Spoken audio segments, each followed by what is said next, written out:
Wednesday morning, welcome back. Yes, it's Wednesday, not Monday, not Tuesday. Monday I was working, I was servicing a machine on a site which I'm not allowed to film at. I've got to go back to that site this afternoon, so I'm hoping, well, I'm pretty confident there'll be plenty to look at on this machine that I'm about to show you. And then yesterday it was my wife's birthday, so I had the day off. So I had a nice little walk in the Lake District. So yeah, we have got a 140 LC5. AdBlue problems. I know what you're all going to tell me. Oh, just have it deleted. Can't do that. Not allowed to. Got to fix it. It's not a good code either. It is NOx conversion efficiency low, which doesn't point at a problem component. It just notices that over the course of however long it's not treating the emissions effectively. So I think the machine is in limp mode. We'll jump out the van in a minute and find out. But yeah, it could be anything. We've got EGR on this, and we've got DOC and SCR. So it could be if the EGR cooler EGR valve is blocked, then obviously it's going to be there's going to be more exhaust gas going through the SCR, which it's then got to treat, and it can't keep up with it, so it registers a conversion efficiency fault. It could be AdBlue injector blocked, it could be SCR blocked, it could be a NOx sensor not reading correctly. We'll go into all that. We'll go and sit on the seat, put the laptop on it and see what it's doing, shall we? So as you can see, I've stopped the beeper for a second or two, but it's very upset. Look, got all those flashing lights. So I'll go into the service menu. Just waiting. I've got 2 ECMs detected. And we'll go to failure information. Real time. We've got 4 error codes. These 3 here are inducements. So it's gone from the first inducement, second inducement, and now we're in full inducement mode, which means it'll probably only idle. There's our problem error. SCR catalyst conversion efficiency low. Now the problem with this error code is that I can clear the error code and it will take about a day, 2 days or so before the error code will reappear if I've not successfully fixed it. Which means this might be one of those yo-yo jobs where I'm backwards and forwards to it. Yeah, I really don't like this error code. We'll log into the ECU. There's bits on the Perkins service tool that I really like, and there's other bits that I don't like as much because we can't see what the machine is seeing. We can't see what the AdBlue concentration is to compare it with what we find in the tank.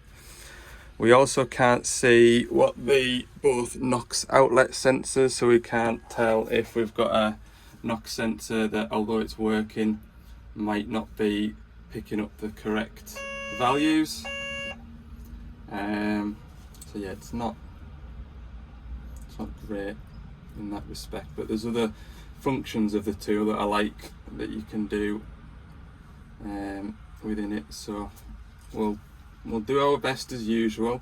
I'll look up the error code just now. There is a pretty good and comprehensive troubleshooting guide for each error code, and generally if you follow the error code troubleshooting guide it'll take you to the answer. However, I have found in the past that the NOx conversion efficiency troubleshooting, well, I haven't had a great success rate with the troubleshooting. But anyway, we'll go through it, start from scratch. It's not one of those errors where you go, or it'll be an AdBlue injector. Could be anything, like I say, so we'll just work through it in a moment or two. So first thing I want to do, which has brought up a little bit of hope here, is check the logged diagnostic codes rather than the active ones, and this could point us towards an answer to this issue. We've got an after treatment outlet NH3 failure. That is one of the sensors in the exhaust, in the tailpipe. That NH3 sensor basically tells the AdBlue pump how much AdBlue isn't being used. So if it's dosing loads of AdBlue in, that NH3 sensor senses the ammonia, so the AdBlue that isn't being burnt off in the SCR, and that NH3 sensor will then dial back, or tell the AdBlue pump to dial back how much AdBlue is being used. And it's obviously a sensor failure, which means the sensor isn't working. When that sensor failed, it will have put a stop engine check machine SCR malfunction light on the dash. However, it doesn't remain on the dash. When you key off and restart the machine again, it just resets basically, but the fault is logged. And I would imagine that the AdBlue consumption has gone up a bit. But if that sensor isn't working, then, like I say, it will use a lot of AdBlue or not enough AdBlue to treat the emissions. So that is a really good starting point. I'm really pleased to see that. So what I'm going to do first is check the AdBlue concentration, do all the basics. I'm going to take that exhaust cover off and then pull the AdBlue injector out, see what it looks like. If it is looking fairly furred up with crystallized AdBlue, I'll be cleaning it. I'll be doing a spray pattern test, but I'll also be replacing that NH3 sensor regardless, because it needs to be changed, and I'm pretty sure that is the root cause of this conversion efficiency fault. Okay, so the tank is about 3/4 full. The good thing about these tanks is we can pull out the filler neck. Got a bit of muck in there, look. How do you even get muck in there? Anyway, should be able to get a sample.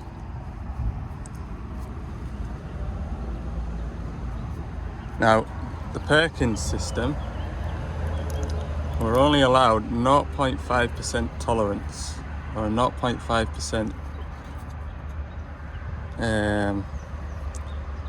concentration value. So we're looking for 33.5. It can either go up to 34% or 33% before the AdBlue, or before the machine registers an AdBlue quality issue, either high or low. So it would normally give us an error code if the quality is out of sync.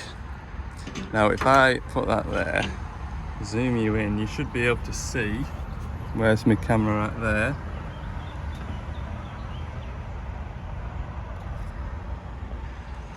That is spot on, that is bang on the mark, that, which is good. We haven't got a problem there. Try and tap this out a bit. Not that it really matters, it's doing its job, look, but yeah, I don't know how I'll get that out of there. Bang it back in, it'll be fine. It's doing its job, like I say.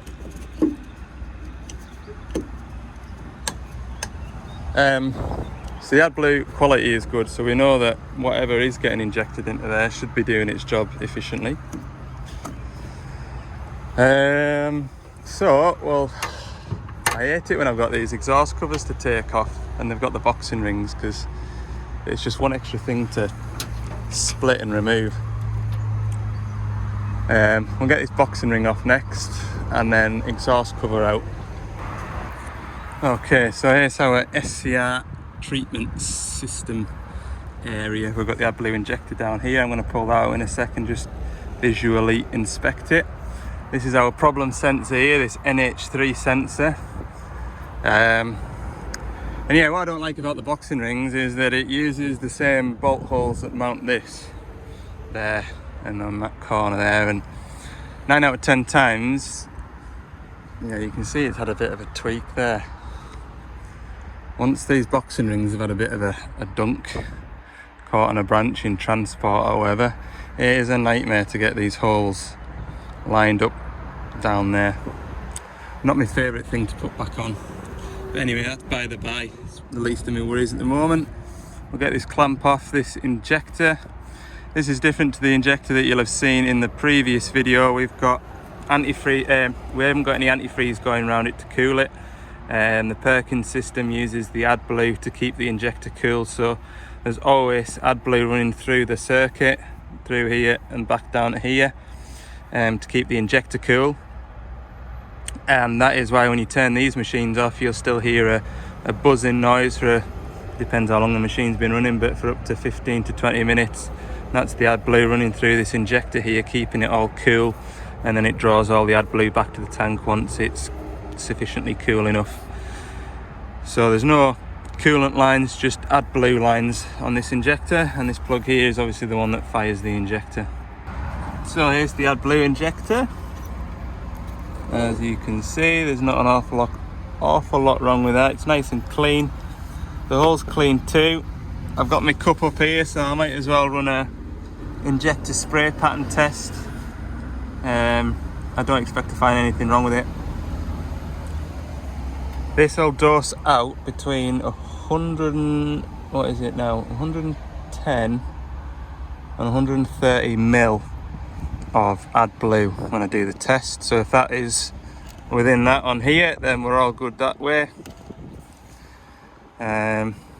And I think, like I said, the root cause is this plug here, this wire going to the NH3 sensor. It's never been changed, look, because it's still got the grey cable ties from the factory. So yeah, that is the job in hand now. Right, we'll get the laptop set off to do a dosing cycle. So if we look down here, we've got a lovely mist coming out of the injector, and that is perfect. So we're going to let that collect its, hopefully 100, I'm pretty sure, I can't remember, it's that long since I've done a test on these Perkins now. Pretty sure it's between 110 and 130 mil, everything's all within spec, so I'm happy with the spray pattern, which was the main focus of this. If I can balance this jug here, then I'll make a start taking these cable ties off.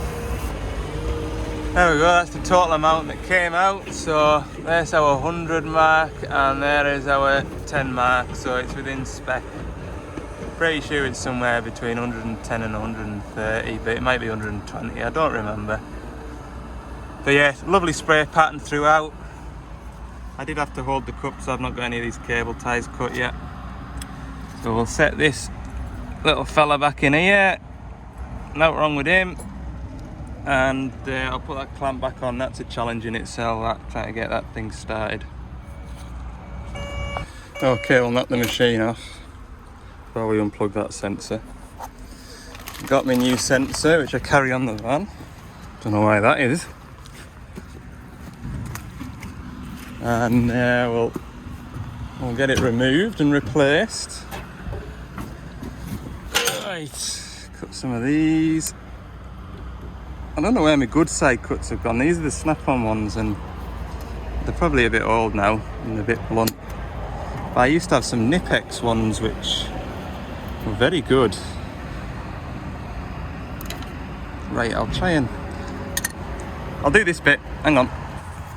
There's my phone ringing, but I'm too far away to grab hold of it, so I'll have to wait. This one's the NH3.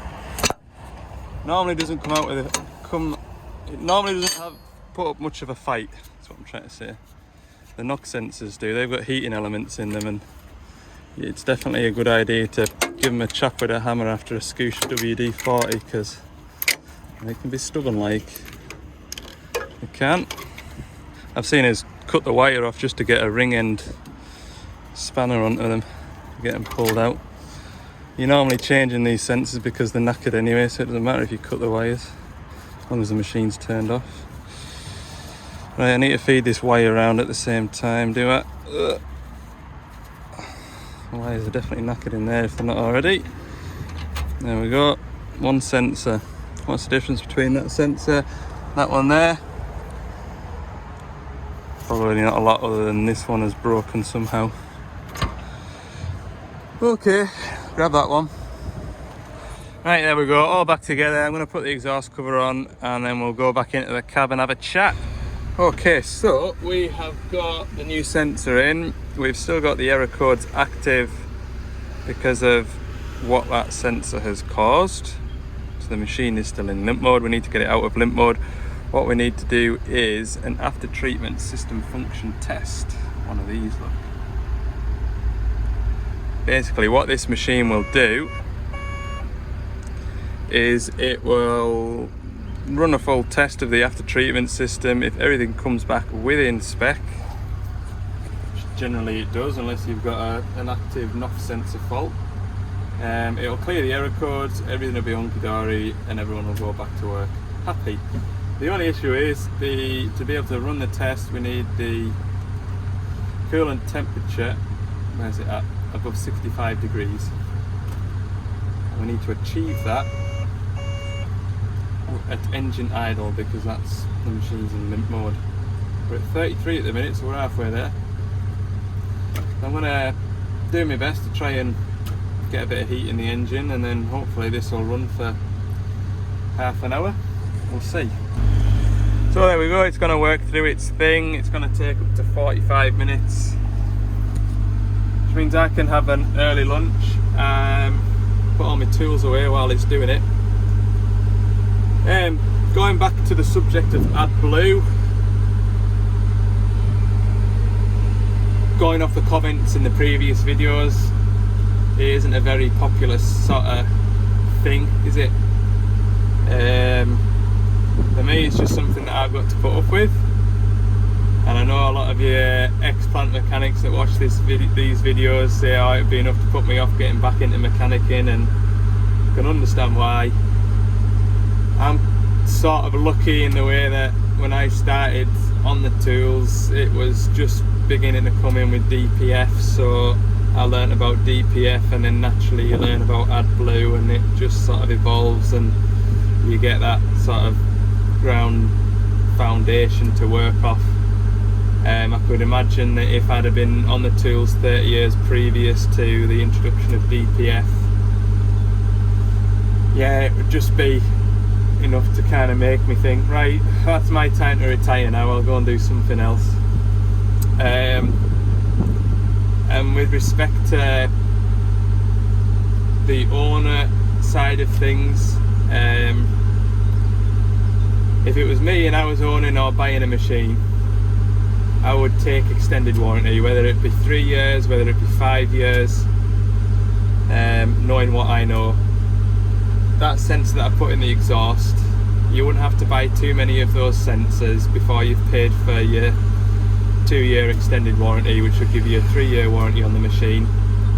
Most building sites nowadays, they won't let you on site if your machine's older than 3 or 5 year old. So therefore, if you run the machine for 3 to 5 years with a warranty on it, use that machine then as your deposit for your next machine. That's how you've got to work it. Just keep the machine fresh, keep it under warranty, and it'll upset you a little bit less, hopefully. But yeah, it is what it is, and it's the sites as well. I mean, that to get a machine onto that Carlisle bypass, minimum requirement for a 360 digger is high-vis grab rails, you know, your boxing ring, so we won't be able to get this machine on. Although it's got a boxing ring, it's not high-vis. 360 cameras, this machine's got a camera on the counterweight, it's got a machine on the blind side over there, but it hasn't got a 360 camera, so that is a no-no. So yeah, it's just all these minimum requirements, isn't it, to get your machine onto a site to do the job. And it's probably that's forcing the new machine sales, rather than people sort of thinking, oh, I'm ready for a change, I'll have another digger now. It's the sort of, if I want to go on that next site, I need to get a new machine because this machine's too old now. So there you go. Right, we'll leave this to it. I'm going to go and jump in the van, tidy everything up, and then I should have enough time to have a bite of lunch. Just thinking there as well, sort of folk being forced to change the machine to get it onto sites for no real reason. I've got a diesel car at home. I've just taxed it, paid a fortune, or what I think's a fortune, for the road tax. It's a 2 litre diesel. It's on AdBlue, so you'd say it was a fairly clean car. And I really like the car, but the car's coming up to, well, I'll have had it for 3 years. I never buy a brand new car, but I'll have had it 3 years, and I try and change the car every 3 years or so, just so there's still some value in it, so when I trade up to the next car it's not a great big cost to change the car, if that makes sense. And to be honest with you, it'd be the first time I've ever had a car where I thought I'll just get the newer version of it, because I've been really happy with it. It's comfortable, it's fuel efficient, it's safe. My wife likes to drive it, which is half the fight. And yeah, I would get the next car up, you know, the newer version of what I've got. Problem is I would have to buy a petrol hybrid now to replace the car that I've got, because they stopped making diesels. I think it was 18 months, 2 years after my car was made. So yeah, I'm in that sort of position where, do I just keep hold of it, or do I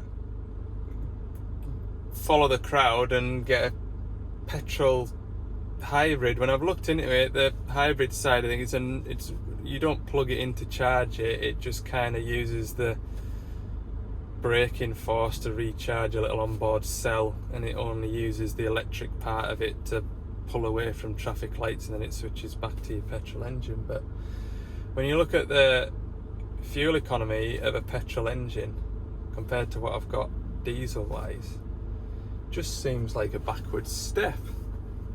So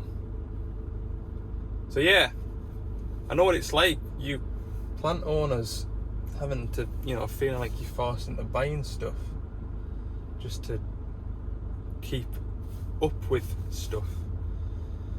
Yeah, it's a funny old thing, isn't it? Anyway, gonna have my breakfast, lunch. It's probably more like breakfast. I didn't have breakfast today. Brunch. What? That's what the trendy folk call it. We're having brunch. Okay, are we up and running? Yes, we are. Service test successful. Hooray!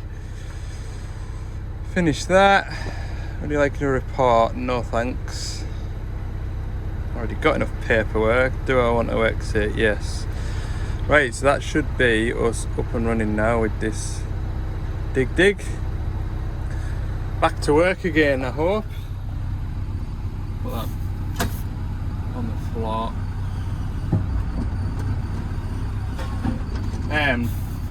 The true test will come.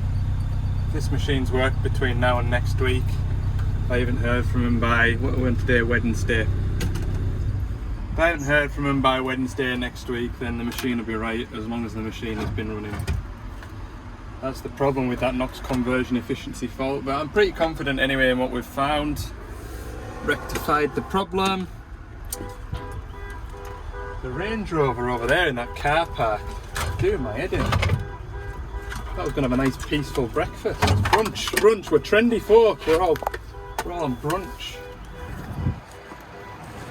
Just made a cup of coffee as well in my Nespresso coffee maker, because I'm sure you'll know where I am, like, but it's good foodie and everything, but it's expensive and all, like it is. Sometimes you just can't justify the price of something when you could make as good a coffee in one of them. I like a strong coffee, and it's hit and miss sometimes, isn't it, where you go to? Sometimes it's like mucky dishwater.